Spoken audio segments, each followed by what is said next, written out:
Hello and welcome to Let's Talk EI Conversations with Jacqueline Hines. Today I have a special person that I'm going to have a conversation with. His name is Cedi Frederick. He is the managing director of Article Consulting, and boy has he got an interesting leadership journey to tell you. And before I actually give out any more details, I'm going to introduce him. Hello, Cedi. How are you? I'm very well, Jacqueline. How are you? I'm good, thank you. Thank you for having this conversation with me. Oh, I'm so pleased to be here. It's great. Right. Okay. So I've alluded to the fact that you have an interesting leadership journey, which will unfold as we speak. But tell us a bit about your background. I always start by saying that my background started before I was born. Okay. And it started with my parents coming to London in 1955 from Grenada, Okay. a small island in the Caribbean. Mm-hmm. And I came along a couple of years later. But what was really interesting was the journey that my parents took, the experiences that my parents went through before I was born, and how that shaped me, how their experiences shaped me, and I think how it affected my view of the world, how it shaped my view of the world, my view of myself. So I was born and brought up in South London, and went to an ordinary primary school down the road. But my parents were very much they were driven by their faith, and they wanted their children, I was one of three, to go to a Catholic school. And they fought very, very hard for us to go to a Catholic school and live our faith, so to speak. And we got a lot from that experience. In terms of how we were taught, the relationships that we formed, the roles that we had. So that's a bit about my background, and it's interesting. And I'm not bragging here. It's a fact. I became head boy of my school, and there was some research done several years ago that I think recorded. I think it was something like 72% of all chief executives had been either head boy or head girl of their school. Okay. So I think the whole leadership thing maybe started at a very, very early age. That's where it all started, Jacqueline. Yeah, that's very interesting. Thank you for sharing that. You know, and sort of following on from that, you know, you've been involved in basketball at a very early age, including playing for England and then coaching. You know, tell me about it, and what are the lessons that you've learned as you've actually progressed and grown in your career there? Yeah, well, I discovered basketball, I guess, quite late relative to others, and fell in love with the game. And I became part of a basketball club. And because for my age, I think I was 17 or something, I was very good. So I played on the men's team. And I played with a group of guys who it was really no quarter asked, no quarter given. I could never use my age as an excuse. So again, in that environment where there was a lot of experience and knowledge, I learned a lot. And I learned to listen.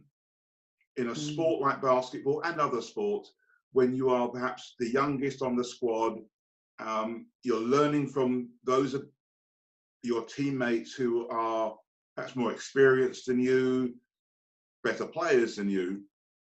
And I learned a lot about myself in that environment, and I learned how to make myself better. And when I look back, I played basketball for many, many years. But basketball taught me so much about leadership. It taught me so much about myself. It taught me so much about how to manage my fears, how to Mm. step into different environments and cope. So basketball, and it's been shown many, many times over many, many years, sport generally can be absolutely pivotal for young people growing up, learning lessons, developing qualities, establishing values, and all of those things, when combined with other parts of my life, Mm. I think shaped me to this very day. Oh, I haven't wow. played for many years, I have to say, but those lessons have stayed with me all my life. Oh, brilliant. So the lessons, thank you for that. The lessons that you've learned and the skills around leadership, you could take them into your career. Um, you actually had a career in the local authority for a considerable amount Yeah. of time. Well, I think, as I said earlier, for me, it's a real combination. Mm. So my father was a major influence on my life. He had a tremendous work ethic. Both my parents did. You know, when people come to a new country, they don't know anything about it. This was pre-Google. They couldn't search to see what Mm. life in London was like. And they arrived with one suitcase, and they worked their way up from there just through hard work, overcoming obstacles. And all of that combined with my basketball Mm. really shaped me. And through that, I developed, and I still have, a fairly major work ethic. Right. As a basketball player, I was never the best player, but I decided nobody would ever outwork me. Right. When I went to work for a local authority, I think it's interesting when you think about how you make decisions in life. Mm. Again, because of my parents' background, at that point, it was low risk. Don't do anything that was risky. So Mm. working for local authority, as my father said, was a job for life. Yeah. We now know that's not how it quite worked out. No. I went to work for a local authority in London after leaving college, and worked my way up in the housing department to a very senior level. And Mm. I was considered to be, you know, director of housing material at some point in the future. I took on roles that other people wouldn't do. I went for acting roles to try and get more experience, Mm. and gradually worked my way up the local authority hierarchy. Yeah. Okay. Yeah. Okay, thanks. Well, after a considerable amount of time, you actually left the local authority I did. to run a small BME-led housing association. Why did you do that? Again, during my time with the local authority, I was doing very well, but I was always interested and always curious about what else is out there. And I was very fortunate.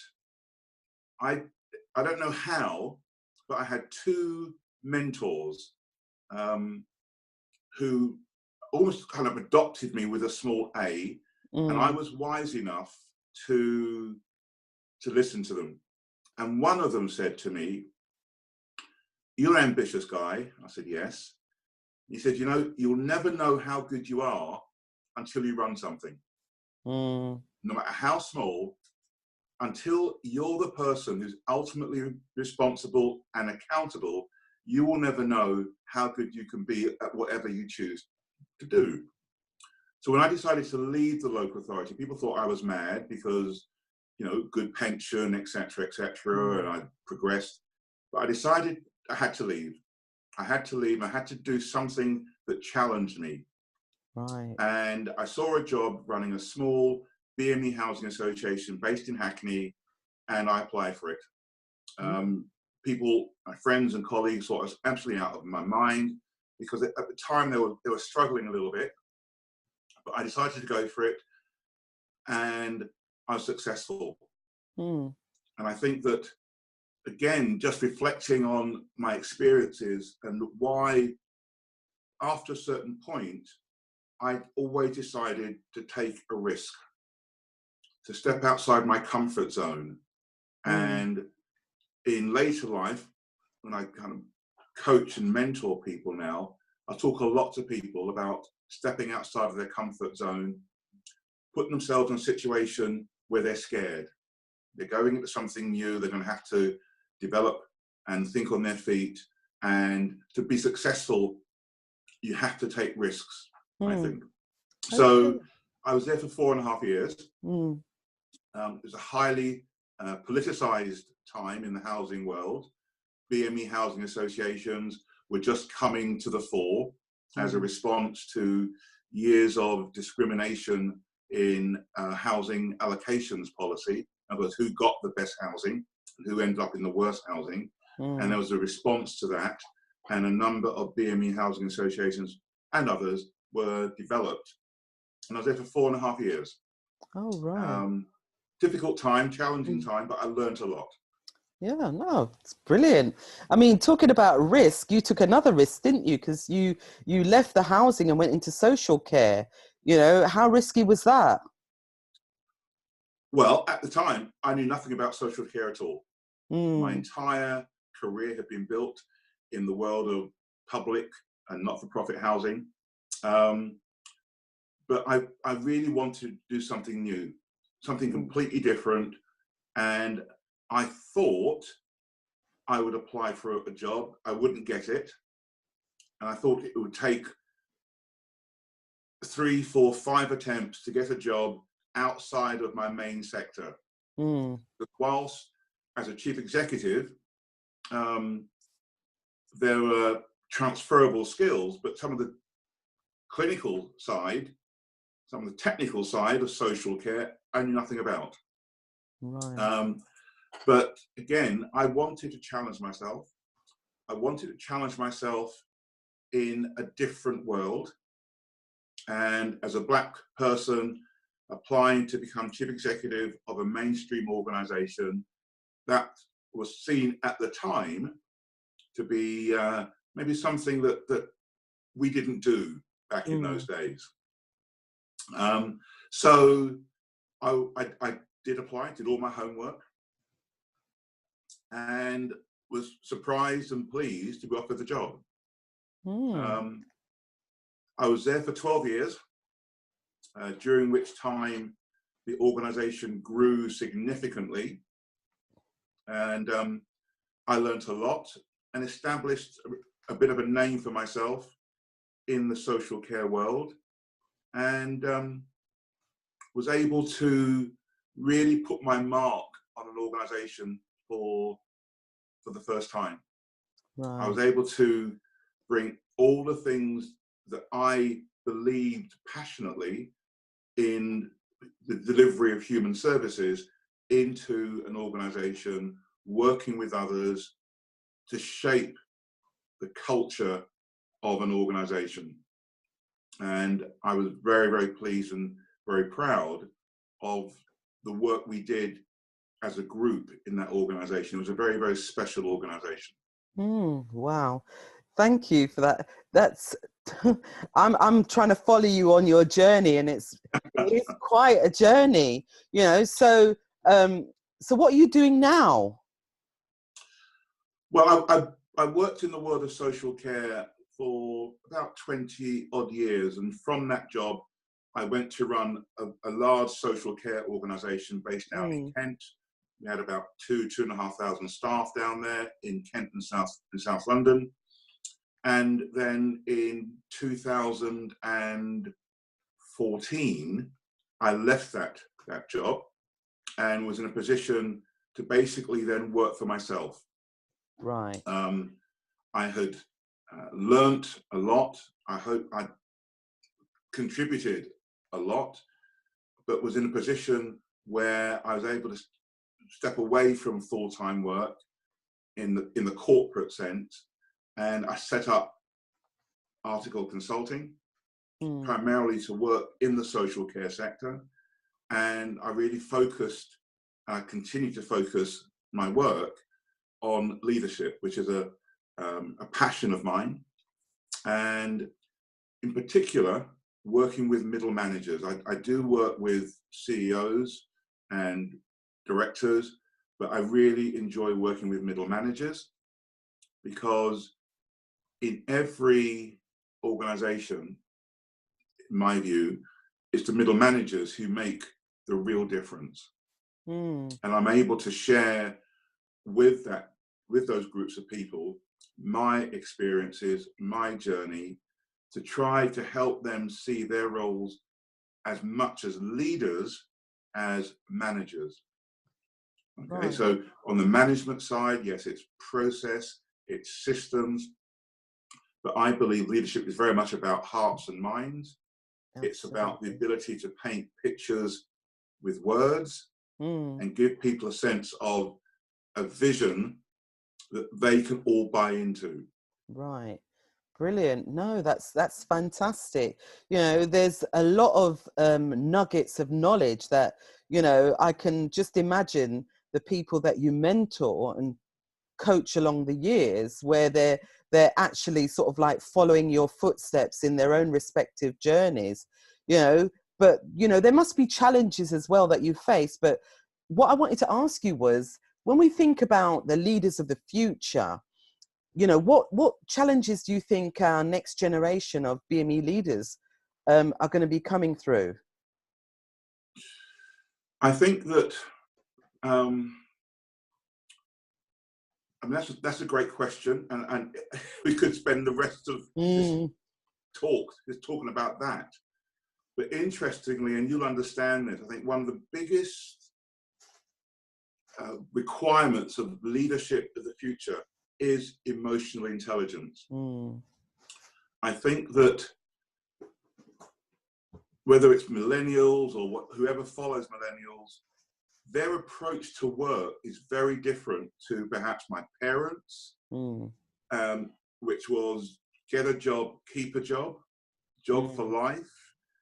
Even my generation, where I was in that kind of transition, being willing and prepared to step outside of my comfort zone, but not being given the opportunity to, having to work very, very hard to achieve that.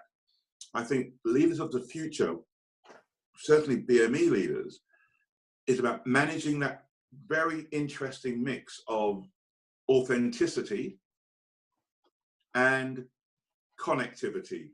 Mm. Okay, so for example, I was coaching a guy who very ambitious, and he wanted to know, did I think he could achieve his ambitions while retaining his dreadlocks? Right. Okay. His dreadlocks were a major part of who he is, but he didn't believe that he could climb the corporate ladder in a mainstream organization while retaining his dreadlocks. I said, what people are interested in now is authenticity. Mm. Are you a manager? Are you a leader that they can believe in? If you try to be somebody that you are not, or you think actually to be successful, I have to be like this, Mm. it will take less than 30 seconds for people to work you out. Mm. And once you've lost that trust in people, it's really, really hard to then get it back. Right. So I think BME leaders of the future, I think the sky's the limit. I don't believe, I'm a glass half full person, Mm-hmm. and I'm very conscious of all the conversations at the moment about glass ceilings and the Guinness syndrome and all this sort of stuff. But I believe that it's possible to achieve your personal ambitions, your personal objectives. I believe, because if you don't believe that, don't even start the journey. Mm. Yeah. Don't even start the journey. Yes, you have to develop resilience. Mm. You have to develop the knowledge, because there's nothing that's going to undermine your credibility as not knowing your stuff. Mm. That's not knowing it on an academic level, being able to recite it from a book. It's actually understanding the meaning of something. Yeah. Understanding the structures of some things. Mm. And it is about being able to communicate. I think Yeah. the ability to communicate is paramount. I think the ability to listen is absolutely paramount. I describe it as listening with a quiet mind. I like that. Listening with But a quiet mind. not listening to judge, not listening and halfway through you think, oh, I've been down this road before, I know the answer. Actually listening to engage. Right. And I think that it's a cocktail of gifts, skills, competencies, knowledge that comes together. It's interesting because I talk a lot about my journey now. And I think my journey made me a better teammate as a basketball player, teammate at work, a better manager, a better chief executive, now a better coach and mentor. And I think that all too often people try to, well, not try, but airbrush their journey. But actually, if you think about the resilience and the strength it takes to perhaps come out of an urban environment without opportunity and to create those for yourselves, that gives you an inner strength, an inner self-belief that will carry you a long way. Brilliant. Thank you for that, Cedi. It is important, and you've touched on so many valuable points there with the leadership journey, the authenticity, being able to communicate. Emotional intelligence is a foundation stone, as well as integrity as well as leaders. So, you know, what encouragement can you give our aspiring BME leaders and our leaders of the future, the ones that are coming up now, because we need to really start working with them where they are right now within the schooling environment, way before they actually hit secondary school, get them to actually understand leadership in bite-sized digestible chunks. So what kind of encouragement would you give anybody in an age range who wants to be a leader, is a leader, and wants to progress? Probably, I think encouragement can be seen as a little bit trite. I think in terms of hints and tips, I would say find someone, find a mentor, reach out to people. If there's someone that you know, someone that your family knows or friend knows, reach out to that person. You're never too young to have a mentor / coach. I sometimes think those two things, depending on the environment, work well together. Someone who's actually been down that road before, who can share some of their wisdom, but not in a prescriptive way. That's where the coaching comes in. Right. They can use their knowledge to ask the individual the right questions. As I mentioned earlier, I was very lucky. I didn't realize how powerful those two mentors were in my career. People that I could go and talk to, people who would reach out to me to ask me how I am.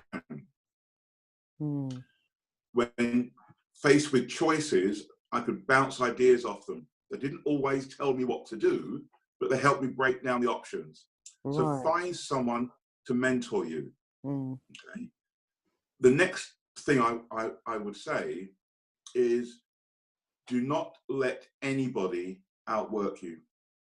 And that's not about being the last person out of the office at night or arriving at 5:30 in the morning, but when you are at work, be fully present in work. Okay, that means being really, really focused. Right. I'd also say, and this is fundamental, keep your promises. So it is that sense of authenticity. It is that sense of, you can rely on me. I will not let you down. And I think over time, reputations are built on those things. It's not about wearing a tie. It's not about wearing a business suit. It doesn't have to be. But it is about being an individual who delivers, meets deadlines. Those are some of the fundamentals that build reputations, that give you confidence. And it's confidence that many people, many BME people lack when they go for a job. Right.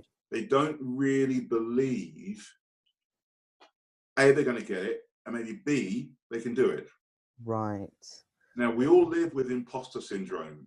You know, I'm going to get found out, and oh, I'm not as good as everyone says I am. We've all been there. But if you are ambitious and you're aspiring to develop your career, no one will give you anything. Yeah. I remember my father saying to me, being as good will not be good enough. Meaning if you're as good as the next person, that's not good enough. You have to be demonstrably better than the next person. But all of that comes not from what you say, but from what you do. Right. Okay? And careers are built. You build your career. You build your career one day at a time, one meeting at a time, one report at a time, one conversation at a time. That's how you build a career. Same in sport. You don't wake up one day and say, I'm going to be a world champion sprinter, or I'm going to run a marathon in 2 hours, 4 minutes. You build. You start off at one level and you build and build and build and build. It's the same in your career. It's not about, no one has the right. People may think they have a right. You have a right to nothing. Okay? You have to create that. You have to build that over time. Yeah. Yeah. And that takes patience. Yeah. Yeah. That takes patience. Yeah. And perhaps the environment we live in, patience isn't something that people have a lot of these days. Yes.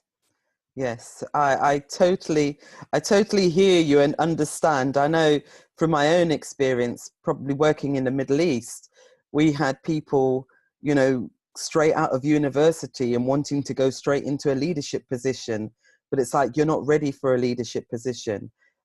So yes, it is about building yourself as a leader bit by bit. Cedi, thank you so much. You know, for sharing your journey with us. It's incredible. When's the book coming out? Thank you so much, Jacqueline. No, you're welcome. Really enjoyed talking to you, and I love your series. Can I say that?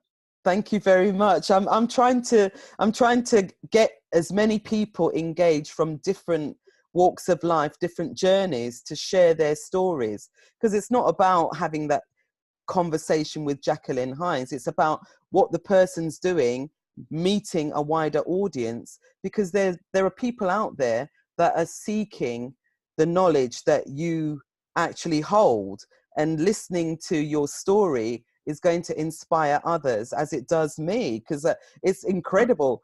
I'd like to say I want to play basketball, but I can't. I just haven't got stamina. But Cedi, thank you so much for taking the time to have a conversation with me. And to everybody else, you've been listening to Let's Talk EI, Conversations with Jacqueline A. Hines. And today I had a conversation with Cedi Frederick, who is the Managing Director of Article Consulting. And he had and still has an incredible journey and story to tell. Thank you so much. Speak to you soon. Bye.